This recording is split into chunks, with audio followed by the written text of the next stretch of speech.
Good evening, I'm Amna Nawaz. Jeff Bennett is away. On the NewsHour tonight, the Trump administration once again levies tariffs on many of the United States trading partners, this time claiming it's trying to combat forced labor. What is going on here is, frankly, a very obvious search for any pretext possible to impose tariffs on the world. 1 month after earthquakes hit Venezuela, a look at the shift from emergency response to long-term recovery. And Ukraine reinvents the war supply chain by directly linking frontline soldiers with manufacturers, including volunteers making weapons with 3D printers. A lot of these items look like toys, but they're actually very dangerous weapons. They say necessity is the mother of invention. And during this war with Russia, Ukraine has been incredibly inventive.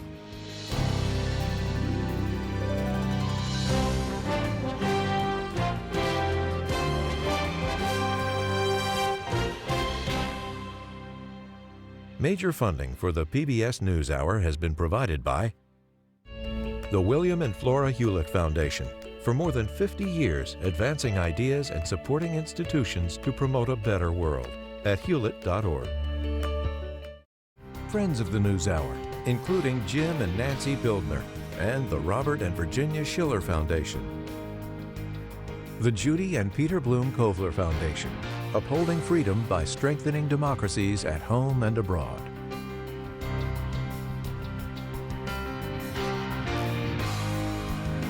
And with the ongoing support of these individuals and institutions.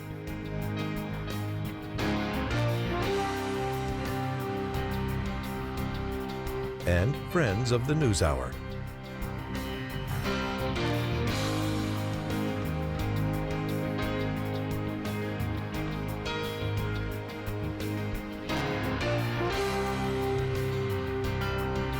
This program was made possible by the contributions to your PBS station from viewers like you.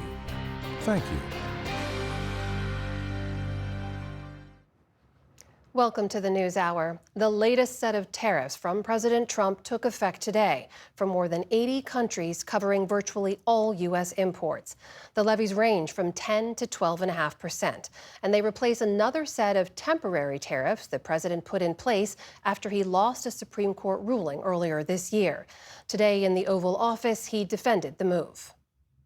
We put the tariffs on, they're very standard tariffs. The other way was easier. I thought the decision by the Supreme Court was not a good one. But we have many forms of tariffs. Liz Landers takes a look at this latest turn of events. Amna, the administration says these new tariffs target countries that import goods using forced labor. That characterization quickly drew objections from several allies and trading partners who called it unjustified. It all comes after the president announced new 50% tariffs on a slew of Canadian products set to go into effect in mid-August. For more, we're joined by Chrystia Freeland. She's the former Deputy Prime Minister and Finance Minister of Canada, serving under Justin Trudeau and Mark Carney. So we're going to get to the relationship between your country and the United States here in a second, but I just want to get your initial reaction to this new round of tariffs and the administration's justification for them. This, for me, Liz, I have to say, is a really sad moment. It's a sad moment in history. It's a sad moment in America's relationships with its closest allies.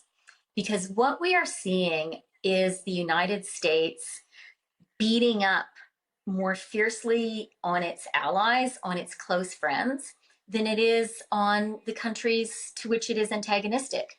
And it may feel good for some people in the short term, but I hope that Americans will recognize that your country is going to be weaker in the medium and long term if your country continues to treat countries that have been your allies over decades so terribly. That's what I think is happening. The U.S. Trade Representative Jamieson Greer told Congress earlier this week of these tariffs, quote, "The specific authorities this administration is using have changed, but the trade strategy has not." What has been the impact of this trade strategy, and what do you expect will be the impact of these tariffs going forward? So Economically, the trade strategy is making everybody poorer because trade actually works. It makes us richer. That's why we do it. It also is a tax on American consumers. And it is one of the things that is driving inflation. Inflation is still high in the United States, and these policies are keeping it there. But I think, the other thing that is really important to bear in mind when we're looking at these tariffs is this is not what President Trump campaigned on. It's not what he campaigned on in 2016. It's not what he campaigned on in 2024. What is going on here is, frankly, a very obvious search for any pretext possible to impose tariffs on the world and to impose tariffs with particular vigor, paradoxically, against America's allies. I think that if this administration wanted to be serious about saying, we're really worried about forced labor, we're really worried about the role that China is playing in the world and how China is treating its own people and the impact that is having on the global economy, I think a US that wanted to lead a coalition doing that could be very successful. But that is not what is happening right now. As we were talking about, the president announced new 50% tariffs on a wide array of Canadian goods. He said that they were in response to, quote, Canada's discriminatory treatment of American products. What is your response to the idea or to this allegation that Canada is engaging in unfair trade practices? How significant is this standoff between these two allies? The U.S. action is significant. It covers around $20 billion worth of trade. It's a big breach. It comes after a series of U.S. actions since the re-election of President Trump that have been designed to hurt Canada. Tariffs were imposed on Canadian steel, aluminum, cars, and car parts last year. Those are still in place. This comes on top of those. You were Canada's lead negotiator during Trump's first presidency when Canada, the United States, and Mexico were negotiating the USMCA, that trade deal between the countries. What did you learn from that experience? I learned that at the end of the day, you can get a win-win outcome, even with the Trump administration. And the reason that was possible is the relationship, including the economic relationship between Canada and the United States, is a really good one. It's mutually beneficial. And at the end of the day, that recognition prevailed. Two things really helped. One was that we took the case outside the White House. And we had huge numbers of Americans, whether they were congressmen and senators and governors, to just regular people whose jobs and whose companies depended on trade with Canada, speaking out and saying, why are we breaking up a good thing? That was really important. The other thing that was important was I really think with President Trump, the only thing he understands is strength. And it's a really hard thing for a country to choose to retaliate with tariffs. It's difficult. It's painful. In some ways, it's kind of a dumb thing to do because it makes your own country poorer. But I think the only way to get a good deal with President Trump is if he hits you, your country has to be prepared to retaliate. We've seen that China has managed to get a strong relationship with the president, and I think they've done that by being strong. I think that's what America's allies need to do too. What do you think is the future of free trade in North America? Well, I hope that we continue to have a strong trade deal on our continent and a strong trade deal between Canada and the United States. If the United States chooses not to have that kind of a relationship, Canada will survive, but it will make all of us poorer. And regular Americans will face higher prices. They will face inflation. They will be a little bit less well off. And really for no reason. Because, look, Canada is amazing. We're a great country. I don't think Americans see us as a national security threat. And that's the justification for some of these tariffs. Thank you for joining the NewsHour. And a note that we did invite the U.S. Trade Representative Jamieson Greer to join us on the NewsHour this week. The administration declined.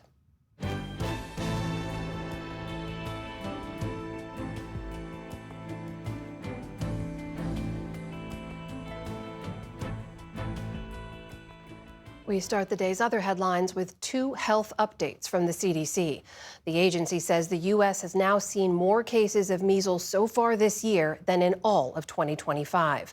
More than 2,300 infections have been reported nationwide, making this the worst year for the disease since 1991.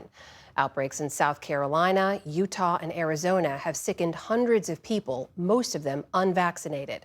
The spike comes as Health Secretary Robert F. Kennedy Jr. has downplayed the risk of measles and raised questions about the benefits of vaccines. The CDC also says a massive cyclosporiasis outbreak linked to iceberg lettuce from Mexico has now expanded to 4 additional states, bringing the total to 9. Officials say cases of the severe stomach illness are now in Illinois, Kansas, Oklahoma, and Pennsylvania. That's in addition to Indiana, Kentucky, Michigan, Ohio, and West Virginia. The CDC has now confirmed nearly 2,000 cases across those 9 states and at least 98 hospitalizations, though the number of suspected cases nationwide is much higher. Turning now to the war with Iran, President Trump provided few clues this afternoon on whether he would order a major escalation of attacks. Speaking in the Oval Office this afternoon, Trump said there are a lot of possible exit strategies for the U.S., and he refused to answer a question about whether any strikes on civilian infrastructure, which he has threatened, would be a war crime.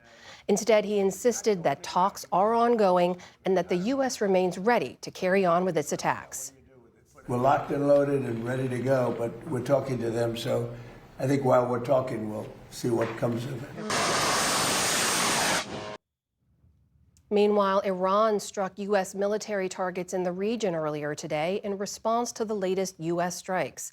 Iranian Foreign Minister Abbas Araghchi said that Tehran will not bow to U.S. bullying and said the U.S. must change its approach towards negotiations.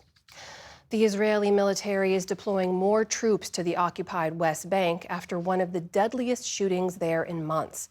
Palestinian health officials say the Israeli military shot and killed 4 Palestinians in the village of Tel in the northern West Bank. The bodies of those killed were taken to a nearby hospital. 4 others were wounded, some of them critically.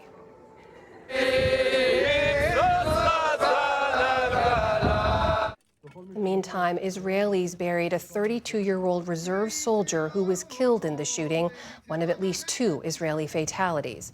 Both sides are offering different accounts of what led to the shooting. In Ukraine, officials say at least 10 people were killed by a Russian ballistic missile strike today in the Kyiv region and nearly 100 others injured. The attack happened near a defense industry event. It comes a day after President Zelensky met with the American defense manufacturer Raytheon, which makes the Patriot air defense systems that Ukraine says it needs. In the meantime, in St. Petersburg,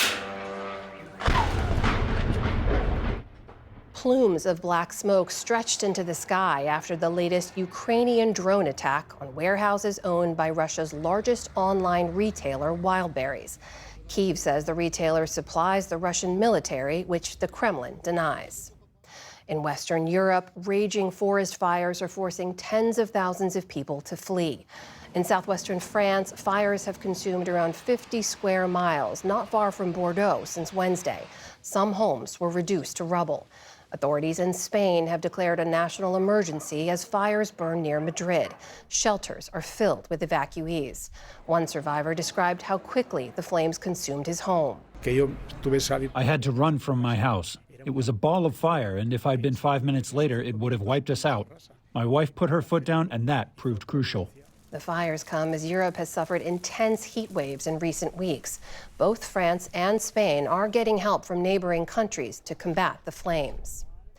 Member states of the International Criminal Court reportedly voted today to dismiss the tribunal's chief prosecutor over allegations of sexual misconduct. British barrister Karim Khan was first accused of misconduct related to a female aide nearly 2 years ago. He denies any wrongdoing. It's the first time an ICC chief prosecutor has been removed from office, and it comes as the Trump administration has launched renewed efforts to dismantle the body, saying the court is a threat to America's sovereignty. In Georgia, a teenager pleaded guilty today to all 55 counts in a school shooting that killed 4 people and injured several others. 16-year-old Colt Gray, who was charged as an adult, entered the plea after previously pleading not guilty. He was 14 at the time of the shooting at Appalachia High School in 2024, about 45 miles northeast of Atlanta. Gray faces a minimum sentence of life in prison, though the judge can decide whether he should be eligible for parole. In March, Gray's father was found guilty of second-degree murder, among other charges, for giving his son the gun that was used in the shooting. On Wall Street today, stocks ended mixed, even as oil prices cooled for the first time in a week. The Dow Jones Industrial Average added more than 230 points. The Nasdaq slipped about 160 points, or more than 0.5%. The S&P 500 ended the day nearly flat. And LeBron James is heading to the Philadelphia 76ers for his record 24th season. The NBA's all-time leading scorer made the announcement on social media, writing, quote, "This is my last decision. I'm not going for money. I'm not going for family. I still want to compete, to win, and to have a chance at the feeling of winning another championship." Terms have not been made public, but ESPN is reporting that he's set to sign a 2-year, $8 million deal. Sixer fans are rejoicing, including Pennsylvania Governor Josh Shapiro, who proclaimed today LeBron James Day in the Commonwealth. Still to come on the NewsHour, David Brooks and Ruth Marcus weigh in on the week's political headlines. Ocular prosthetics as art and a means of self-expression. And a look at the future of the national parks in Judy Woodruff's latest podcast. This is the PBS News Hour from the David M. Rubenstein studio at WETA in Washington, headquarters of PBS News. Today marks 1 month since powerful earthquakes devastated parts of Venezuela, triggering a humanitarian crisis that is far from over. Damage to schools, health facilities, and water systems has left communities without essential services, complicating an already difficult recovery.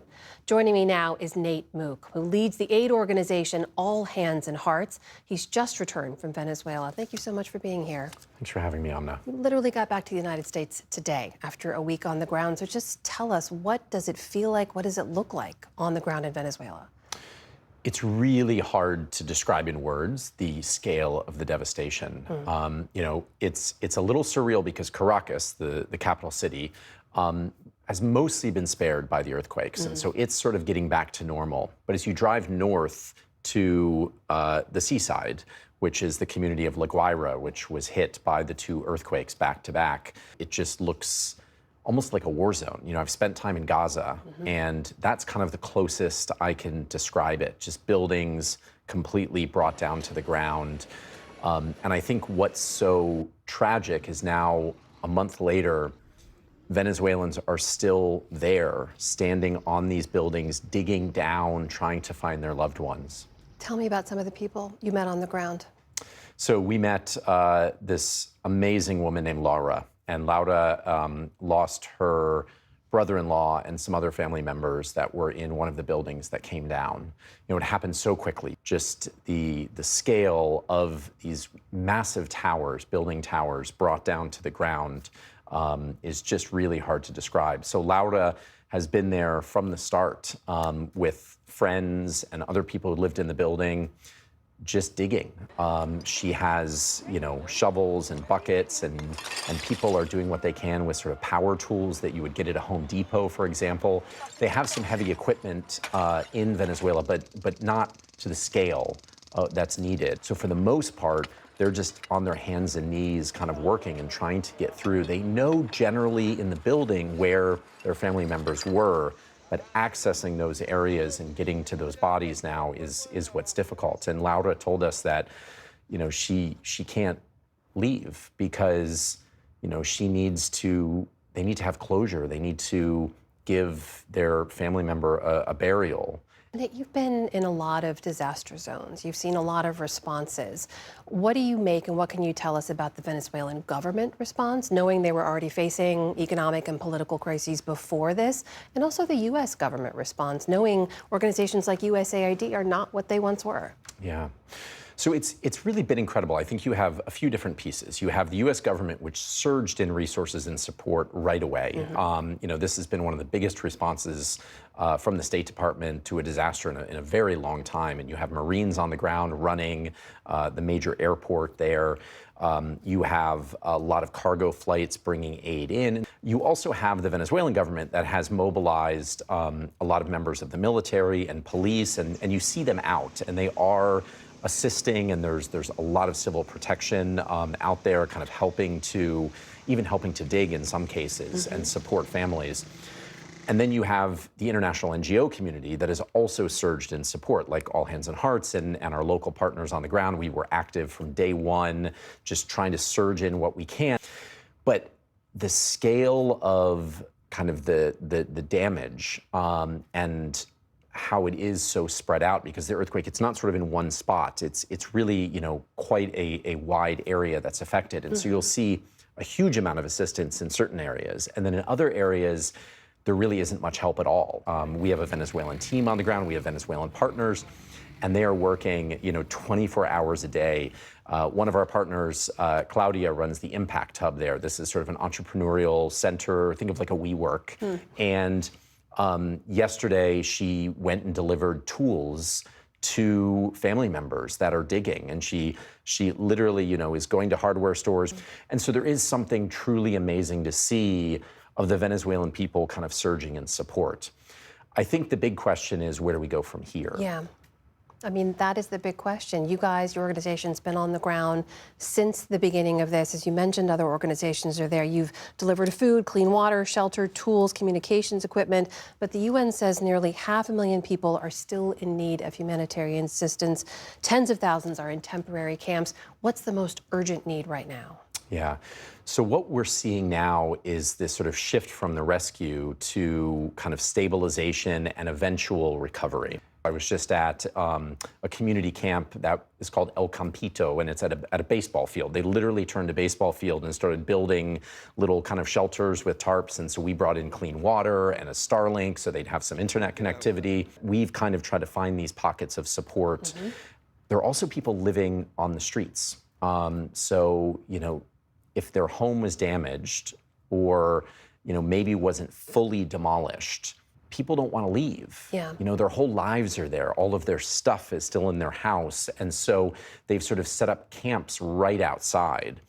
And so I think what's difficult is there is not a centralized kind of single location to serve these thousands and thousands of families. I talked to a gentleman who was at the Campito, and he had sort of built up his little tent structure, and he was even building a little garden. And I asked him, how long are you going to be here? And he said, he expects to be here at least a year, maybe longer. They don't know where they can go from here. How do we transition from this moment of displacement to try to get people into housing and what can be built?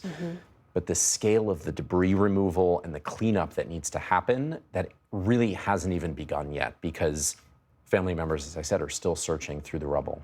Certainly a very long recovery ahead. Nate Mook, can't thank you enough for being here and making sure we don't let this fade from the headlines. Thank you. Thank you so much, Amna.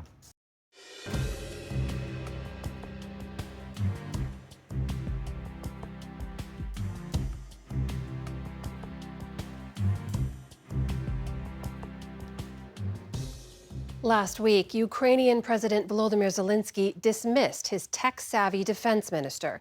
That sparked protests among supporters who credit him with helping to transform Ukraine's defense capabilities over the past 6 months. Special correspondent Simon Ostrovsky and producer Katya Patton report on the revolutionary technologies and policies that help drive that transformation. And a warning, this report includes graphic descriptions of war. Victory gardens, war bonds, ration books. Every war has its home front. In Ukraine, a secret group of volunteers, including this woman who goes by the call sign Little Witch, are supporting their troops by making weapons. using 3D printers. Like so many others in this country, she's transformed her small apartment into a high-tech printing armory. It's hot as hell in here. An IT specialist in Kiev, Little Witch is one of more than 3,500 civilians volunteering for an organization called Druk Armia, Ukrainian for Print Army. Their network of at-home 3D printers is revolutionizing modern warfare. People like her are able to connect directly to soldiers on the front line through an online marketplace where troops can browse products, place orders, and even leave reviews.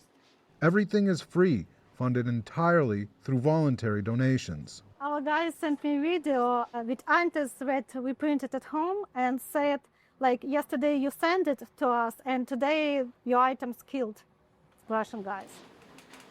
They said, like, perfect quality. She told us each printer costs around $1,000 and uses spools of plastic thread to make gear like gun magazines, casings for explosives, or bodies for handheld drone detectors. So this is the casing that they produce here right at home. And obviously this doesn't have all of the insides that it needs to fly, but it's a critical part of the interceptor drone. Drones like these are used to shoot down Shaheds that Russia fires at Ukraine routinely. So what made you get involved with this in the first place? Help our guys to survive. We want Ukraine to be free, and we want that Russia leave us alone forever. 4 years into a war against a country with an economy 10 times its size, Ukraine is fighting back with ingenuity instead of scale.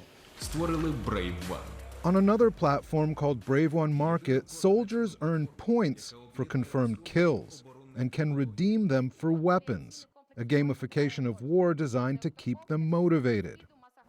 With a helicopter. Andriy is one of the employees at Brave One, whose job it is to verify kills in order to correctly award those points. Do you find that it is an effective motivation tool? Why are soldiers so interested in collecting these points? First of all, you have some kind of cashback. You have used 2 drones on a Russian, you've killed them. Then you got your 2 drones back from the marketplace. Then you will use it again and again and again and again. Andriy told us he's able to confirm the accuracy and point value of every kill because on the war's tech-dominated front line, nearly every mission is now recorded by drone or by a soldier's head cam. He says he watches hundreds of mission videos every day. What's the most difficult video you've ever had to review? Oh yeah, I remember this guy's face. They hit him with Mark 19 grenade. He was wounded. Then the second one tear him open. His belly, his guts went out. And then the third hit was with the M67 grenade.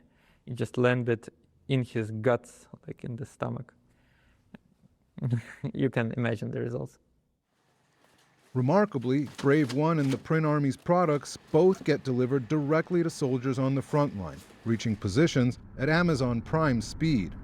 NewsHour followed one of the deliveries from the Print Army to a soldier serving in an undisclosed location in Ukraine. To make this work when it's dropped from a drone, we use an inertial firing pin. This Ukrainian soldier showed us how 3D printed items are also used to adapt conventional weapons for modern drone warfare. A lot of these items look like toys, but they're actually very dangerous weapons. They say necessity is the mother of invention. And during this war with Russia, Ukraine has been incredibly inventive. The army of volunteer 3D printers is just one of the ways that Ukraine has adapted to fight a much larger enemy. The Print Army says its volunteers shipped more than 527 tons of printed products like this last year alone. Got it. Yulia Mirno was preparing to enlist in the Ukrainian army before she joined the government-backed Brave One platform, dedicating her digital marketing experience to reinventing the supply chain of war. Is it fair to characterize the Brave One marketplace as something like an Amazon for war? It's much more than, I think, Amazon, because we not only offer them a big catalog. If we speak about our companies, So we help them to see how effective their product on the front line and how they can improve it. While the print army brings manufacturing into the home, Brave One brings the battlefield to the manufacturer. Products purchased on Brave One are tracked and analyzed, generating data gold for weapons makers, who are able to see which weapons are making the biggest difference in the war. Brave One isn't just a marketplace or an Amazon for soldiers to get the equipment that they want. It's also a venture capital space where technologies are put forward and the promising ones attract funding from the government and private investors. And it's thanks to the platform that many of the weapons in this room got developed in the first place. Brave One is reimagining the entire model for military procurement, offering each type of user a different service wherever they are on the battlefield. And they're doing that by incentivizing soldiers to be as effective and lethal as they can possibly be, doling out the maximum points for eliminating targets that the Ukrainian government has identified as its top priorities. Some of the highest point values are awarded for taking out a plane or helicopter, evacuating wounded soldiers, and destroying enemy air defense systems. Capturing a Russian soldier is worth 10 times the value of killing one.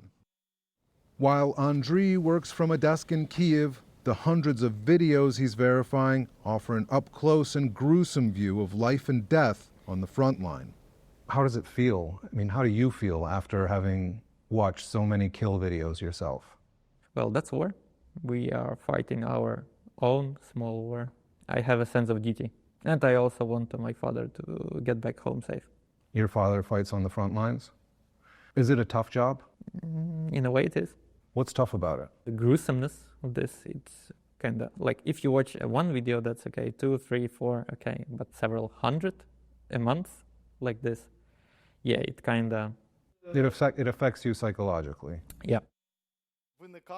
Last week's removal of the chief architect of Ukraine's digital wartime transformation, Defense Minister Mikhailo Fyodorov, is the biggest military leadership shakeup in the country since Russia invaded, leaving Ukrainians wondering whether his military reforms are here to stay.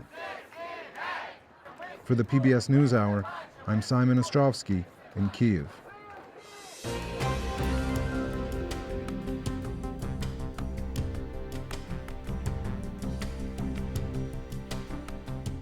Now to discuss the economic and human toll of the Iran war, elections here at home and more, we turn to Brooks and Marcus. That is The Atlantic's David Brooks and Ruth Marcus of The New Yorker. Jonathan Capehart is away. Good to see you both. Hi. Let's start with the Iran war and how it's resonating here at home. As you both know, gas prices now, according to AAA, are at $4.11 a gallon as the national average. And while we've long seen Democratic opposition to the war, here's what a new political poll tells us, that some 37% of self-described MAGA voters think the war should continue even if prices go up. That is down from 50% in May. As you both well know, the human toll is also rising. We saw 4 service members killed in just the last week. That's on top of 14 others, the Pentagon previously reported. And right before he attended the dignified transfer of those 4, the president shared this post comparing the death toll of this war to others and writing, "These are the facts, report them." So David, at this point, cost are Americans and supporters of the president willing to tolerate here? Yeah, I try not to make predictions because I'm not a total idiot, but I do think it would not surprise me if this war were still going on in January of 2029 when Trump loses office. I just don't think he cares. I don't think he cares about the midterms. I don't think he cares about gas prices. I think he cares about legacy. And he wants to see himself as a man who remade the Middle East. And he would not be the first U.S. president who had that illusion. And he talks about, there's scuttlebutt today that the cabinet is gathering to think maybe we should do a big, massive expansion of the war.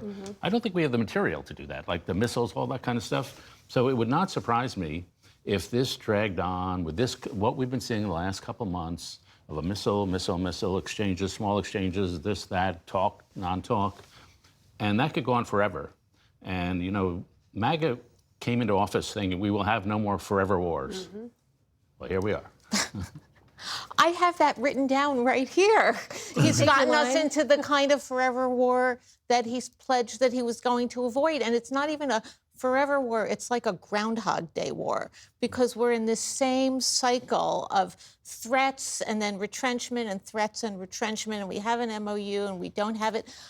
I don't actually see how this could continue, even if he wanted it to, through January of 2029. Is that where we're That's my guess. have to get to?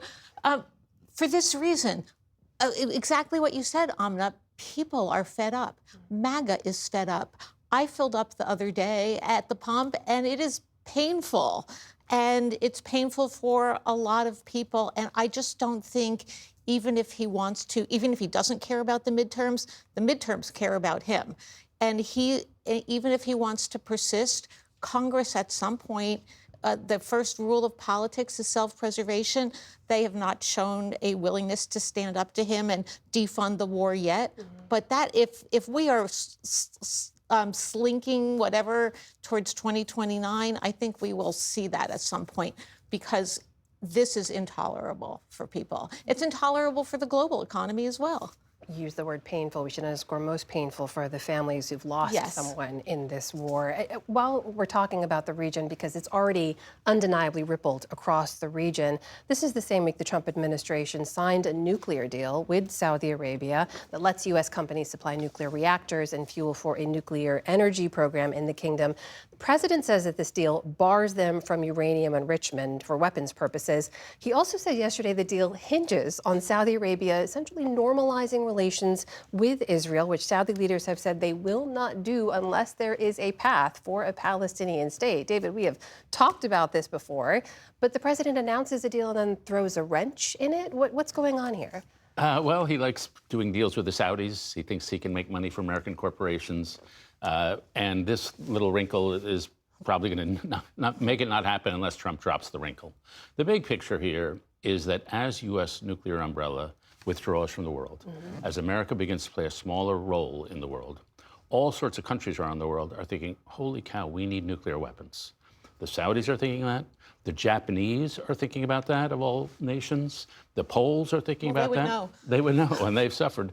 And so you could see 12, 15 countries not getting nuclear weapons, but considering it because the U.S. umbrella is no longer there. So if you wonder what the effect of U.S. power is, whether it's a force of stability or not, here's your sign. It is a force of stability, and when you withdraw that force, the world gets a lot more dangerous right quick. I mean, that's a major reworking of the global security landscape. Well, and that's precisely why this is a bad idea. This nuclear deal is a bad idea, because more proliferation is, and the risk of proliferation is worse than non-proliferation. And we are mired in this situation with Iran because we helped them get nuclear technology when the Shah was in power. How did that work out for us?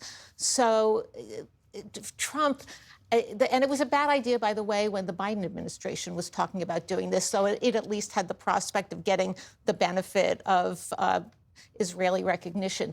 Here, Trump, he's so erratic. He knows that Saudi Arabia can't, at the last minute, agree to the Israel recognition. And he throws it in anyway, like he's still negotiating leasing the top 2 floors of Trump Tower or something, and thinks he can wring something else out of people at the last minute. It's not going to work, and I think we should probably be semi-thankful for that.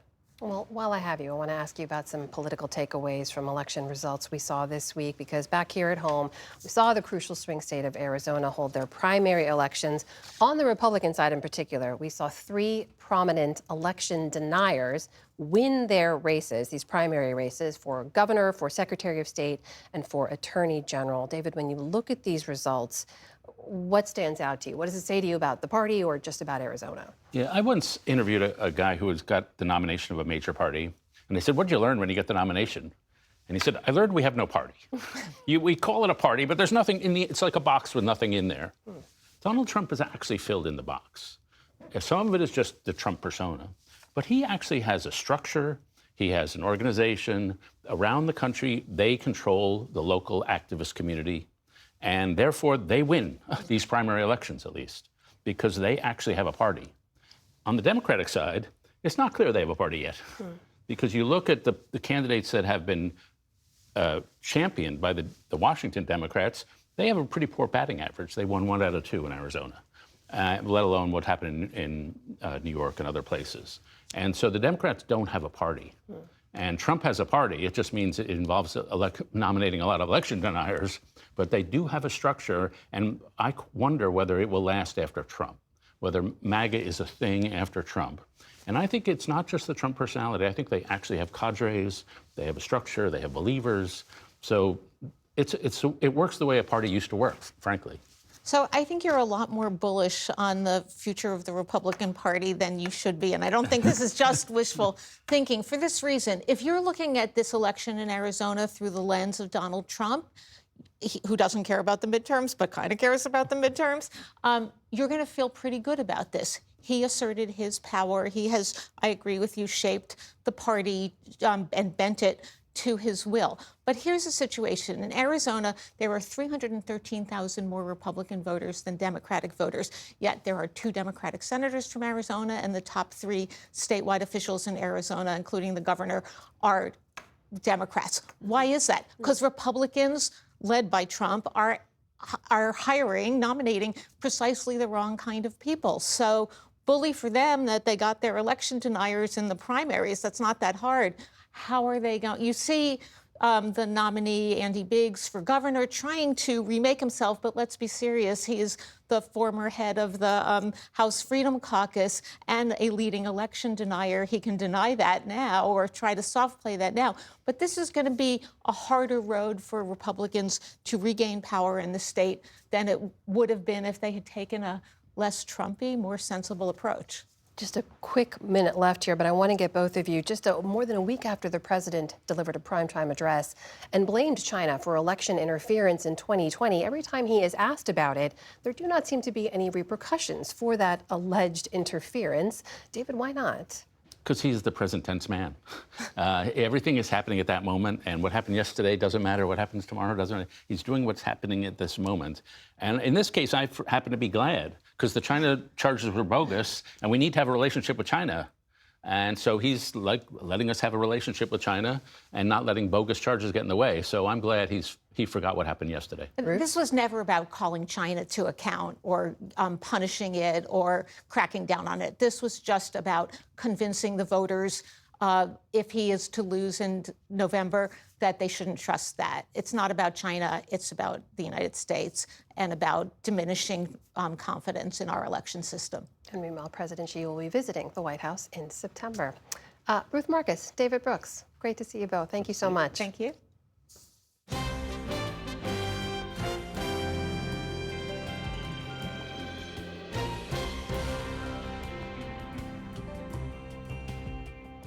Well, prosthetics are typically designed to blend in as replacements for missing body parts. But increasingly, they're becoming tools for creative expression, especially in the niche community of ocular prosthetics, or artificial eyes. Our senior arts correspondent, Jeffrey Brown, meets a Portland eye maker whose designs are helping clients see themselves in a new light. It's part of our ongoing coverage of the intersection of arts and health for our Canvas series. If I'm gonna wear something like this. Many people accessorize with jewelry or purses. Getting more formal. 36-year-old Rachel Yee does it with eyes. I'll do my first ever fun eye, which is this gold one, and have the two together. You accessorize. That's how you think of all the eyes you have now. Yeah, I'm lucky enough that I get to accessorize with something that is a medical necessity. Yee lost her left eye to cancer at 18 months old and spent years wearing a prosthetic designed to mirror her natural eye. I knew I was different. I never felt like I was missing something. It wasn't until I was older that I got a little more self-conscious about it. I felt like a prosthetic in general wasn't to make me feel good about myself, but it was to make others feel comfortable looking at me. Everything changed in 2021 when she started wearing a new eye featuring a shimmering gold iris that was meant to grab attention, not deflect it. Standing out to me is more important, in fact, than just hiding who I am to make others around feel comfortable. In an office in nearby Portland, Oregon, where decorative eyes watch from nearly every corner, Christina Leitzel, board certified as an ocularist, crafts the bold designs that have now become her trademark, so-called fun eyes. I think there's something in me that I've always wanted to help people. I originally wanted to make prosthetic limbs. As an art student in Philadelphia, she was drawn to artists like Sophie de Oliveira Barata, who turned prosthetics into powerful art pieces. I just thought it was such a beautiful art form to blend both art and science and then give someone back something that they lost. Most eye prosthetics have two parts, a custom acrylic shell and a surgically implanted sphere that restores volume to the eye socket. The implant is often made from a porous material that allows tissue to grow into it, helping the prosthetic move with the wearer's natural eye. Half of Leitzel's work is still creating prosthetic eyes that seamlessly match the real thing. But it's the fun eyes where her artistry comes alive, each one telling a story. They could be anything from a cat eye where it's a pet that had just passed. I asked Christina to make me an eye so I can remember noodles more and just kind of have her with me all the time. Or a portrait of a wife who died. The message that I got was, can you paint the portrait of my wife because I would like to have her see everything I'm seeing. Wow. It's moving and it's like, wow. On social media, her creations range from glittery, glow-in-the-dark, and color-shifting eyes to American flags, sparkling night skies, and soccer balls. When you have an ocularist, most people, they confide, they show their stories. So this is a very close relationship. Very, very personal. And it's kind of scary to be so vulnerable and share that part of you. So I think it's special in that way, to be a part of someone's life and change them. Some come to Leitzel with the trauma of having recently lost an eye. Bree was 27 when she lost her eye to ocular melanoma, a rare form of cancer. I went under with perfect vision 20/20, no pain, and then I woke up with only one eye and no depth perception. I couldn't grab anything in front of me. It broke me. Her first prosthetic was a close match to her remaining eye, but when I first got it and looked in the mirror, it felt like somebody else was looking back at me. It felt very uncanny. I've always loved to stand out, and I wanted an eye that reflected that. So the eye that's in now it's a cat eye. It is a replica of my current cat, who only has one eye as well. He actually has the opposite eye of me. So when he's up on my shoulder and we look at each other, we see eye to eye. So many people who wear eyes talk about their close relationship with their ocularist and how just being able to talk through it with somebody who has seen this over and over is therapy. Dan Roach is a professor at Lemoyne College in Syracuse, New York, and author of the book Eyes by Hand, Prosthetics of Art and Healing. He also wears a prosthetic eye himself. This one. So it's your right eye. It's my right eye, yeah.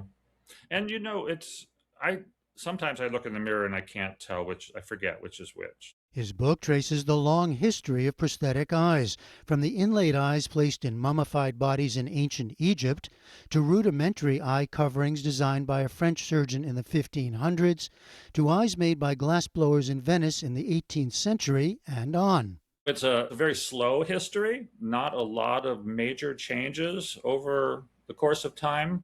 Today, there are fewer than 200 board-certified ocularists in the United States and Canada, who serve the roughly 20,000 people who lose an eye every year. Which is a smaller number than it used to be once OSHA regulations came in. It used to be farm accidents and industrial accidents. People would be losing eyes all the time, relatively. Most opt for a matching eye, like Roach, who spent his first 50 years with a cataract that clouded and blinded his right eye. I just dreamed for years and years about having two eyes that match.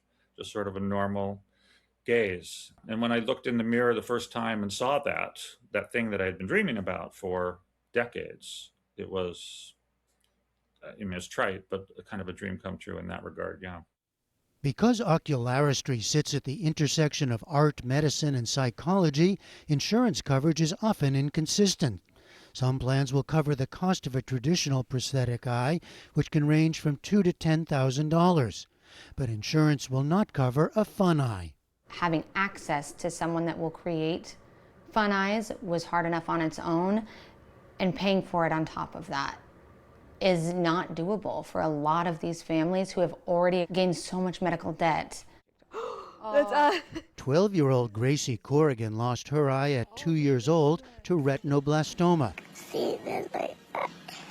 the same rare and aggressive eye cancer that impacted Rachel Yee. She also shared a frustration with traditional prosthetic eyes. People could tell, like, this one wasn't matching this one, or it wasn't moving the same. Some kids have said something, like some kids are rude about it. In 2022, Corrigan decided she was ready to get a Fun Eye of her own. Rachel Yee decided to help. I am raising the money for Gracie to get a Fun Eye. I went to social media and I said, is there any chance that you guys want to donate? Within an hour, we had paid for Gracie's eye. By the next morning, 3 more eyes had been paid for. The extra dollars became the Fun Eye Fund, a nonprofit that helps people afford custom prosthetic eyes. Having the Fun Eye is way better than a regular eye that would match this eye. It's just fun. It looks cool. Looking cool, looking like your own version of you. It's a new, perhaps unexpected mix of medical care and art. For the PBS News Hour, I'm Jeffrey Brown in Portland, Oregon.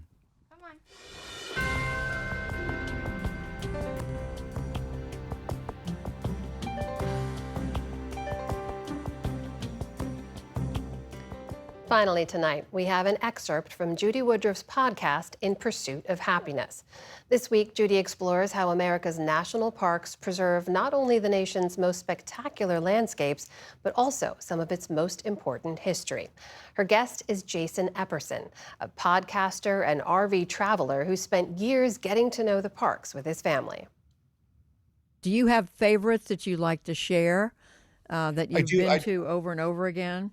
Yeah, Fort Sumter is really interesting because it's, you know, one of these cool coastal forts. We have all these coastal forts along the East Coast where they were sort of built right after first the Revolutionary War and the War of 1812 to protect from, of course, battleships. And during the Civil War, it was very clear that they were absolutely useless. But Fort Sumter is where the first shots of the Civil War were fired. And when you go there and you visit and you experience it, you take a tour out there, you get on a boat and the ranger takes you through the place. And they invariably show you the bricks that the fort is built out of. And these bricks were forged by enslaved people. And when you go look closely at them, you see in the bricks fingerprints, and not just fingerprints of enslaved people, but enslaved children. And you know, you can look at sculptures of people all day. A sculpture is a representation of somebody's idea of what somebody looked like. When you see somebody's fingerprint in something, it's sort of this indelible idea that they were there. And it really brings home sort of this idea of what the Civil War was fought for at the place where it began. So I love that history. I love White Sands National Monument. White Sands in New Mexico is our children's favorite place in the National Park Service. They feel like they're in an episode of Star Wars. It's one of the few parks, most of the parks, you got to stay on a trail, right? At White Sands, you can just kind of go anywhere you want to. And it is these weird white gypsum dunes. It's not actual sand, it's gypsum, which is what drywall is made out of, in the middle of New Mexico that sort of contrasts completely with the landscape. And at White Sands, they've found the oldest human footprints in existence. White Sands, just in the last couple of years, they've found footprints in White Sands that make humans older than we thought they were in the United States. And so the human history goes way, way back, right? It's beyond the Native Americans, and it goes very far back in the National Park Service. But then this White Sands missile site, which is right next door, is also where the atomic bomb was tested. And in White Sands National Park and in areas around it, you can still find slivers of green glass, which was instantly formed when the atomic bomb was first tested. So again, beautiful natural area that is sort of this surprise out of the middle of nowhere, but has this wild human history to it. And you can watch that full episode of In Pursuit of Happiness on our YouTube page or wherever you get your podcasts. Tonight on Washington Week, analysis of the increasing costs of the Iran war. That is right here on PBS. On Horizons this weekend, William Brangham and his guests discuss uterine fibroids, impacting up to 80% of women, but still widely misunderstood. And on Compass Points, Nick Schifrin and his panel examine the Trump administration's remote control of Venezuela.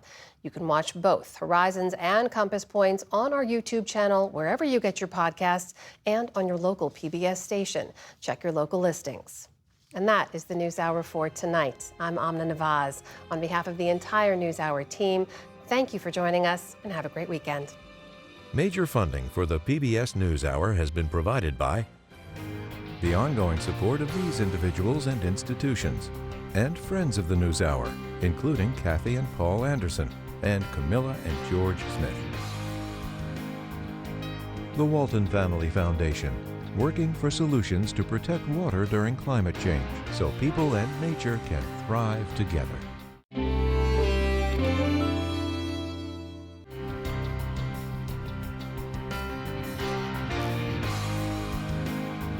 And with the ongoing support of these individuals and institutions.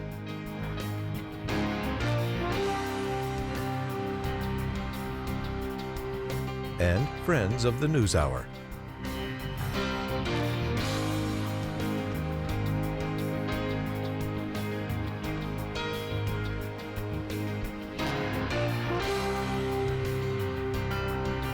This program was made possible by the contributions to your PBS station from viewers like you.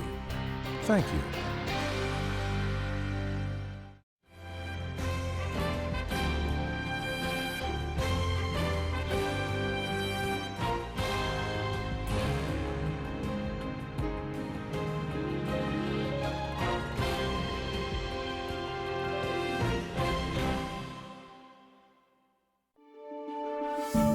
You're watching PBS.